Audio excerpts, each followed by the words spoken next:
You gotta be the craziest one there. Right. You act like you're insane and people will leave you alone. You mean like what? Like unstable? Well, yeah, but more. Like overreact to something. Oh yeah, like what? Alright, here's an example. Come up and brush against me. Like walk by. Ready? Alright, how do you do? No! No, man! No, man! No! I don't think so! I don't think so! Alright?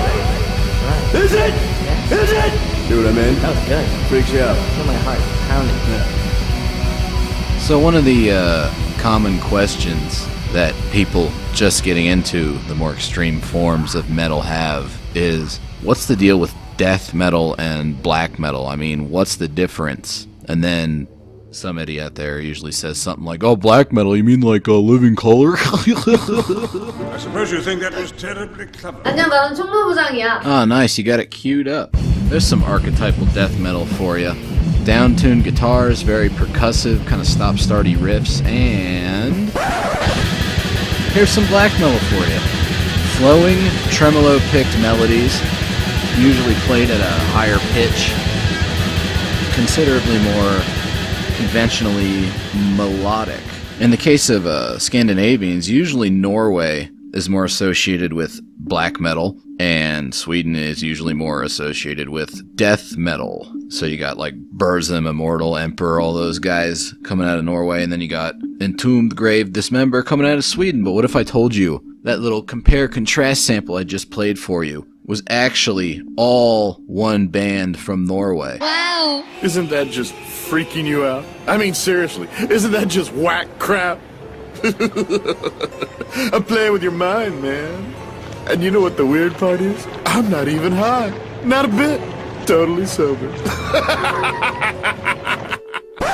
우리 동아리 실세는 바로. What do you mean the comedic samples are too long? That shit's fucking hilarious, bro. I understand how comedy works. And I understand my Norwegian metal history. And a lot of these bands, like the one you just heard, that would be Obtained Enslavement, they start out as death metal bands, and then they meet up with all Euronymous and Varg and Abbott and whatnot, and they change their sound into death metal. Another good example might be Emperor, who started out as a very dark, down-tuned death metal band called Thou Shalt Suffer. And even when they were transitioning into black metal as Emperor, their first demo under that moniker has down-tuned guitars on it, which I actually think they should have stuck with. It was a really cool dark sound, but whatever, you know, it's not up to me. But that Obtained Enslavement thing, that's pretty good. And usually what happens is you get like the death metal demo and then first full length is black metal. But some bands actually put out multiple death metal albums before turning into a different black metal entity entirely in Norway. Perhaps the best example would be Oyset G. Brun's original band before his black metal, prog metal thingy, Borknagar. He was in a death metal band called Molested. Oh my god! Now, don't worry, there's nothing untoward going on with this band, despite the slightly distasteful name. See, they come from a time in Scandinavia when everybody was doing the past tense of a spooky sounding verb name. You know, like entombed, unleashed, unanimated. That's not a real word. You know, these guys come along 1992, they like, oh fuck, we're running out of weird words, just do this one, you know, like look it up in the fucking dictionary or whatever. Probably saw like a episode of 48 Hours with Norwegian subtitles on it or some shit, and they're like, oh yeah, that's good.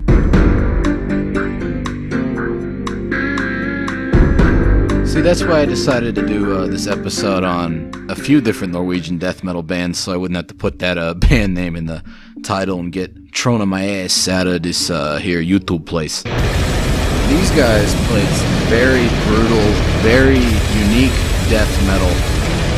I've seen these riffs described as like broken limbs hanging from a snapped joint. There's fragments of melody, but it sounds all discombobulated and it's all bassy and down-tuned. The drums are so fucking noisy. It's wonderful. Nobody else sounds like this. In fact, the only band that could probably be claimed to be heavily influenced by these guys would be Stormvold from the Canary Islands, who sound almost exactly like this and even named themselves after one of their albums, the second Molested album, Stormvold, which is what we are listening to.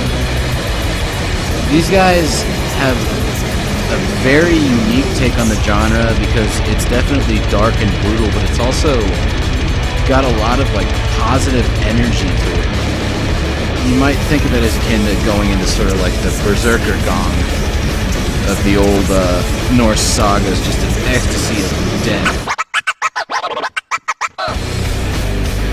Later on in the song, occasionally they'll slow down through some slightly folky melodies. And they have an excellent sense for varying up their compositions. Like they brought in that melody and now they have this counterpoint to it, very bouncy. A lot of heavy ride cymbal usage. I don't think Lars Ulrich could do any of what this guy does. And it's real great stuff. 언제쯤 데뷔할 수 있을까라는 생각은 당연히 많이 했고. You don't believe me about the folk music influence, do you? Well, check this shit out. This is off of their first album. It's the title track, Blood Drawn, which translates to, you know, blood dreams. Spooky. And it is one of their more interesting songs. It actually sounds like if you were to attempt to recreate their death metal using only old Norwegian folk instruments, besides the drum kit, of course. And it features the same level of like layers of textures and wacky compositions, general franticness as their death metal material, and it even does similar transitions where it gets very slow and melancholic and minimalist. Also excellent usage of keyboard drones in this section of the song. I almost wish there was like a full album of just this stuff. Starting to bring more instruments back in, get a little bit more savage. Very cool stuff from Molested. And after they kind of died off, partially because they were signed to Effigy Records, which was a really cool little label that put out a lot of good stuff but didn't have great distribution. It was essentially some guy in a basement in Norway using his check from the army to put out CDs he thought were cool. So they died off because of that. Possibly because the name was unfortunate. Possibly just because Oyset, not to be confused with Oyset Euronymous from Mayhem, was getting more into black metal. He put together a supergroup with Garm from Ulva and Infernus from Gorgoroth, of all people, called Borknegar, who kind of are very different from Molested, but if you pay attention to how the riffs are written, just kind of the overall way each song is constructed, you can see that it's the same guy, or hear it rather, because it's certainly more laid back and not as savage, but these are the same sort of weird melodic tremolo riffs. They're just not all sliced and diced up by those noisy drums, and they aren't quite as dissonant, but it's definitely the same guy writing all the music, which I appreciate. Later Borknegar albums, they switched vocalists a few times. They went through ICS Vortex, replaced Garm, and then Vortex was replaced by Vintersorg, and I think Vortex actually is back with them now. I only really like the first 3 albums. After that, they started to get a little bit too much like a prog metal-y, like modern day enslaved thing for my blood. This is Cadaver, one of Norway's oldest death metal bands. This is from their first album, which was actually released as a split CD with the first Carnage album. Carnage, of course, the band that turned into a Dismember. And you can hear a lot of Celtic Frost influence, but they're also very, right here, very dissonant and strange, heavily influenced by Voivod. Cadaver put out 2 albums way back in the wet day. And this one, the first one, is considerably more grindcore and gore metal influence, sort of a strange Norwegian cousin of old Carcass and whatnot, just done in a much more savage fashion. This is a very bouncy Celtic Frost-esque riff. The guitar sound is also very similar to Morbid Tales. And then we go on to their second album. First one came out on Necrosis, which was an Earache sub-label run by the Carcass guys. The second one came out on Relativity, the same label as Death, when they went into their more progressive period. And fittingly, Cadaver also got a lot more progressive and strange on this album. You heard that wacky cello intro. That cello bowed thing shows up throughout the album, sort of like playing in concert with the bass. The instruments are very clearly separated from each other with that cold, clinical, mechanical production. Very stop-starty type riffs, abrupt transitions. Sort of like the coroner of Norwegian death metal, if that comparison makes any sense. And I, for one, am quite a fan of this album. By this point, the vocals had taken on a much more black metal-ish hue.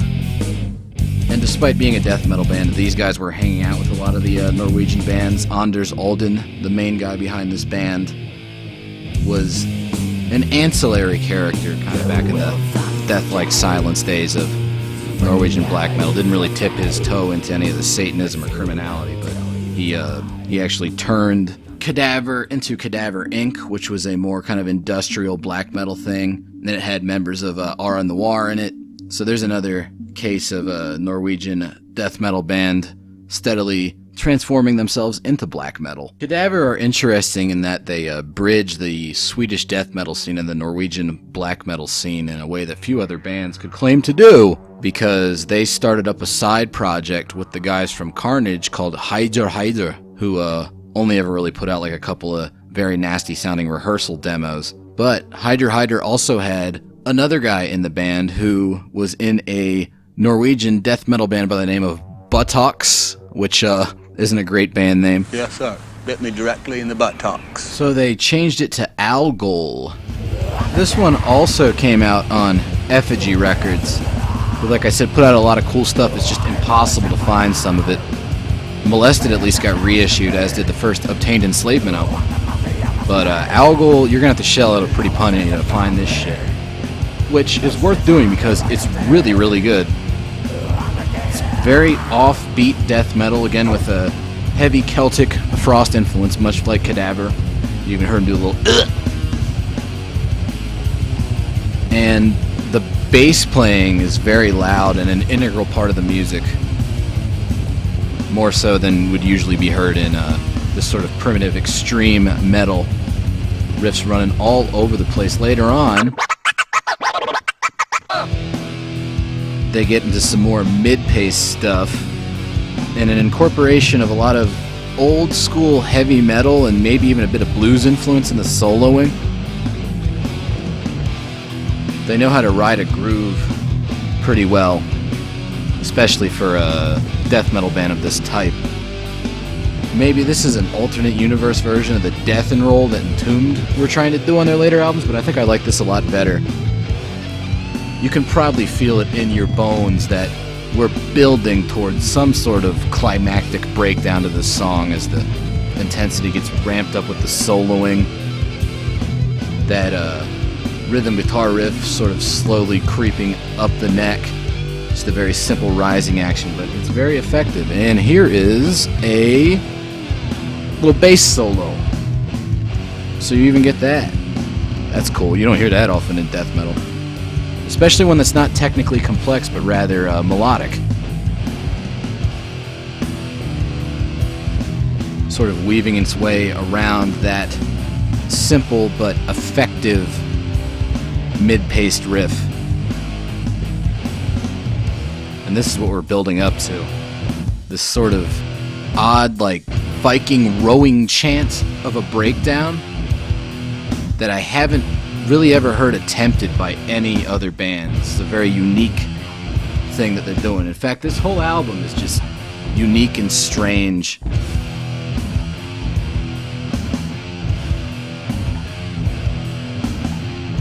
Digging the fuck out of this riff right here. Later on in the album, they start incorporating more acoustic guitar elements. So we have in one channel a distorted guitar, and another channel an acoustic guitar playing a counterpoint riff. Then a bass going right up the middle, actually providing the lead melody of the song. So if you can find this Algol album, like, I don't know, you might as well even just like pirate. It's not like Effigy Records is around anymore to make money off of it. Hopefully somebody reissues it. I'd be interested to hear their demos. I can't fucking find those anywhere.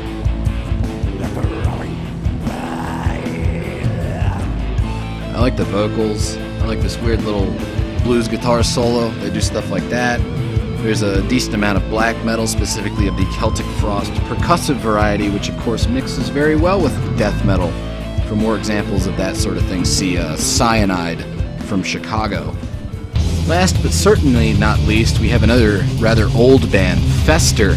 Their first album is kind of standard doom death, but for their second album, I think a close friend of the band died, and it affected them greatly, to where they came up with this sort of mixture of sorrowful and triumphant early melodic death metal. And the vocals are all sort of like a whispery scream instead of a standard growl. That was a conscious choice on the part of the band to honor their friend in a way, make it a little bit more mournful. I almost wonder if these guys were maybe a hidden influence on Argoslent. At the very least, they were conjuring some similar riffs. Like this one's from like 1993, 1994.